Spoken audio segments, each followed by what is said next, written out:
This is a tower puzzle, a tower to knowledge. Instructional materials are important to teaching process. In order to give fun and exciting activity to the students, instructional material must be unique, engaging, and eye-catcher and full of knowledge. Using the tower puzzle, a tower to knowledge instructional material, the student curiosity and attention will be catched, and the student will engage in learning process with the essence of good communication and collaboration with the teammates and integrate different literacy throughout the lesson. So, this tower puzzle, a tower to knowledge is a tower of, for a side angle, side triangle that is to be filled by the student upon accomplishing the activity. The tower puzzle is same as the round watchtower battlement, but instead of traditional break, we made it modern to catch the student attention.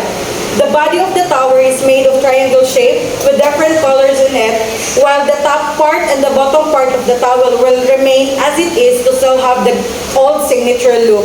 So the purpose, why did we make this IM or instructional materials? The tower puzzle, a tower to knowledge purpose, are to let the student identify the side angle, side triangle among three different tower presented, then let the student recall the history of triangle through the collaboration discussion in the classroom. And lastly, to enrich the collaboration among the student through personal interaction and social media interaction. So for the procedure of this instructional material, we will perform it so everybody can understand how it will be used and how each group will be recorded or graded among with it. First, the teacher will group the class into three groups. Each group will have their own tower in the chalkboard or the whiteboard. In the middle of a tower has a rectangle shape that is covered by a colored paper. The teacher will give the triangles to be filled by the students in front. Okay, this is for group 2. Group 1. And this is for group 3.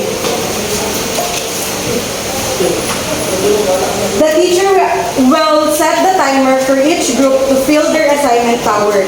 Then the first group to accomplish or fill the tower will reveal what is in the rectangle shape in the middle of the tower. After revealing, the student will be asked about it. Thanks, your timer starts now.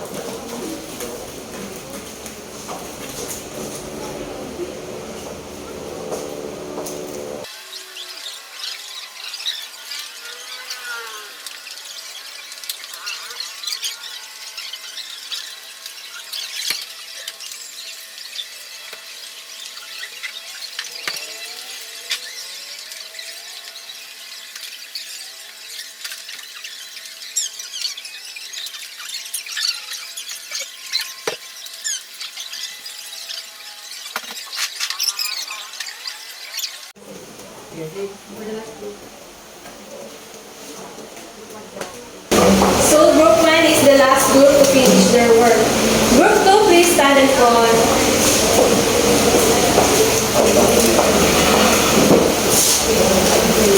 Please open the yellow paper and see for the image. So group 2, may I ask a question? Yes, ma'am. So how can you relate that image into the activity?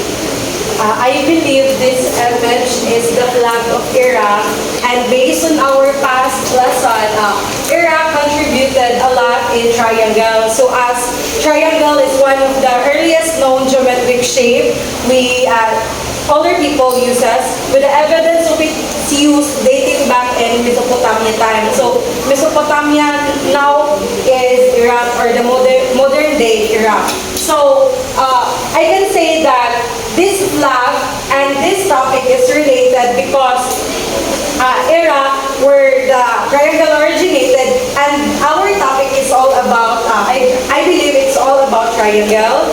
So over 5,000 years ago, it name derived from the Latin word triangulus, which means three-cornered. So triangle also has three corners. So I guess that's all for our image or photos. Okay, very good. Group 2. Please take a picture of your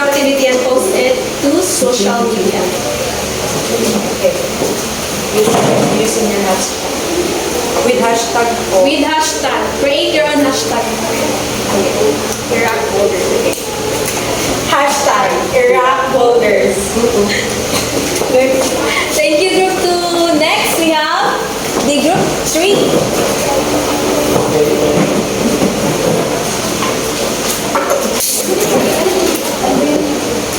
What's your image? Can you recognize that person? So this person ko name So, that person's name? As we all know, he is Blaise Pascal, a 17th century French mathematician, made significant contribution to the field of mathematics. So what is Pascal is famous for? Pascal is famous for his contribution to probability theory, and with his work with Pascal's triangle, which the properties are binomial coefficients, combination properties, symmetry, addition property, and application. And Blaise, so what is Pascal triangle, by the way? So Pascal's triangle is a triangular array of number. Is the sum of the two directly above it. So here is the representation of Pascal triangle.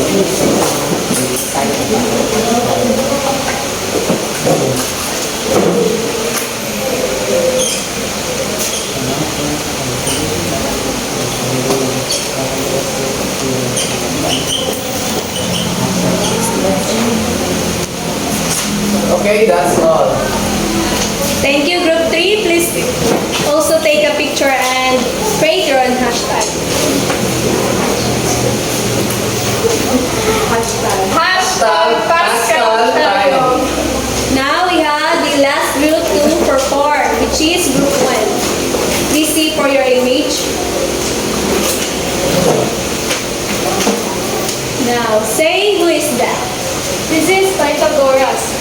So Pythagoras was a Greek philosopher who made importance in mathematics.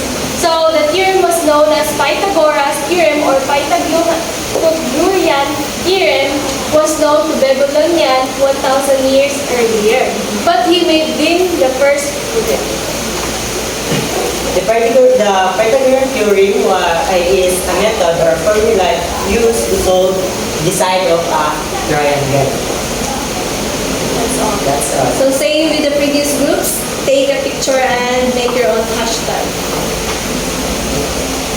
Hashtag Pythagoras solution. Thank you, students. Now that ends our activity for the day. So using our instructional material, we have integrated many literacies. So some of those literacies we have integrated or uses among our instructional materials are social literacy, multicultural and global literacy, media literacy, and arts and creative literacy. So in social literacy, based on the procedure that we did, through collaboration with our group mates, students are able to enhance their social and communication skills for each of them to share or convey their ideas and better strategies upon accomplishing the activities. So before creating or arranging the tower puzzle, the group members or the group mates should collaborate with one another to what shape or type of triangle they will use to strategically finish the activity easier. So the next literacy would be the multicultural and global literacy. So multicultural and global literacy. So after accomplishing the tower, the origin of brief history about triangle will be discussed as part of recalling or revisiting the prior knowledge of the students. And all of the group members must collaborate upon sharing ideas and knowledge. Media literacy. Through posting their photos in social media using the hashtags assigned of each group that is still related to the photos within their own towers. arts and creative literacy. Upon the accomplishment of the tower puzzle, each group will have a colorful geometric design kind of tower with all the triangles the students use in the activity. This instructional material can also wake up the students' creativity. So for that conclusion, the tower puzzle, a tower to knowledge IM, is full of sentiment. It signifies how strong the foundation of the lesson should be and how colors add to life of things to catch the attention of the students. Students learn so much in this IM. History, the importance of looking back, how it started and who started the concept of triangle, for students to fully engage in the learning process and to keep them interested in it. Discovery. As of today, there are still studies relating to triangle that are not proven, and with this, students might be curious enough to keep the track of the lesson and the modernity of the topic or the IMs. The design of the tower is geometric type with its color that could gain the attention of the students. The instructional material is planned with the aim of giving fun and exciting learning process, connecting prior knowledge to its present knowledge, and enhancing collaboration with one another in promoting a diverse but united classroom environment. This instructional material also promote the importance of history, or how it is important of looking back to the origin of things and the usefulness of past discovery at the present, and that simple things are made up of something deeper. So that's all for our instructional material named Puzzle Tower, a Tower to Knowledge. Thank you. Thank you.